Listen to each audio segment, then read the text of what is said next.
Thank you for that question. JB and I would absolutely work to ensure that we expand access to MAP grants and other forms of financial aid to students that may be undocumented. I was a proud sponsor of the Student Access Bill, which did exactly that, which said that we want to make sure that even undocumented residents could continue to apply for and get financial aid of all sorts. Still some work to do on that bill. It did not pass this term, but it's a concept that JB and I both support to do exactly what you said, to keep those dreams that so many students have to be able to continue their education and be on their path to whatever career they so choose is accessible to them. We are supportive of immigrants and their families, and we will make sure that we work on a number of policy issues to make sure that those kinds of opportunities are expanded. In addition to the Student Access Bill, I was also a proud sponsor of the Trust Act. And so there are a number of things that we still need to work on with that to continue to make sure that with U-Visa's certifications that we can continue to expand that access so people do not live in fear of having to interact with law enforcement. One of the things that we want to make sure that we do is not just expand the access to opportunity, both through financial aid and through MAP grants, but we want to make sure that people realize that we want them to stay in Illinois. When students leave, then that causes a problem, not just in terms of our loss of productive, people who are really contributing to our economy and bringing their gifts and talents to this state, but when people go to other states, they usually stay in those other states. And so the more that we can do to open up those opportunities and to fight for justice and equality for all, regardless of immigration status, that is something that JB and I have fought for and will continue to fight for, especially in the national climate that we have, where we see everything being done by the Trump administration to go contrary to that. I hope that we are able to pass that bill and put into place measures that make sure that dreamers can actually fulfill their dreams. I think it's also a vehicle that we can use to continue to go down the path of restorative justice measures. We've attempted to add pieces to student access so that while we wait to legalize cannabis, we will allow individuals with a particular amendment to be able to continue to have access to financial aid. Being caught with a controlled substance is one of the only things that can eliminate you from being qualified for any form of financial aid.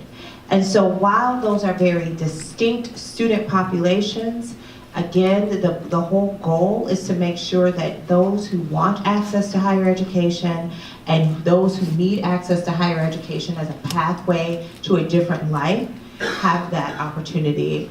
And so I will go back to work and hope that we, as a collective body in the House, are able to pass the Student Access Bill, and I will continue to work with Representative Hernandez on that issue. There are 42,000 dreamers in Illinois, and for every policy consideration, we need to ask the question, are we humanizing people or dehumanizing people? The Kennedy Creed is all about this fundamental belief that we're all worthy, that we're all equal, and that we all count in the eyes of our laws, our leaders, our God, and our government. Every major immigration reform in this country, dating back to the 1960s, has been championed by a member of the Kennedy family, including JFK, Teddy Kennedy, and now Joe Kennedy. And Chris Kennedy will be proud to continue that rich tradition here in Illinois.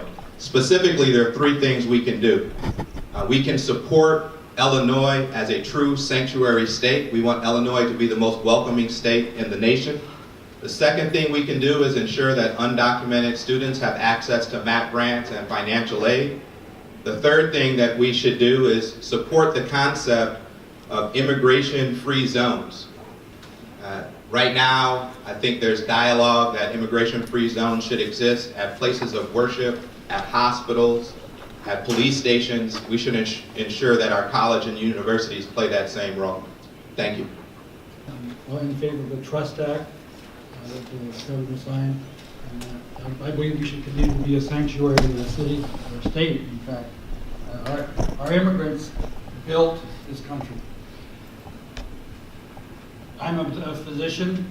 In my profession, we make a very heavy use of immigrants and throughout the entire industry. Technicians, nurses, doctors, administrative people. They are in very high demand.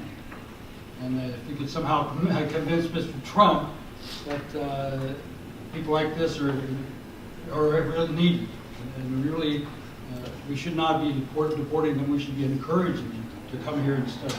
Now, someone mentioned cannabis just a minute ago. I want to ask a question of all of you. How many are aware that the issue of cannabis is going to be on the ballot in March? Raise your hand. How many know that's going to be on the ballot? Very small. March 20th, you have an opportunity to vote as to whether it should be legal in Cook County or not.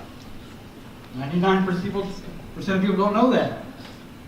It's not binding, it's just advisory, but it's very important. And that's one of the main issues I want to get out. And you have an opportunity, a chance of a lifetime, to tell our politicians that you want it to be illegal. So March 20 is the time to vote for it. Thank you.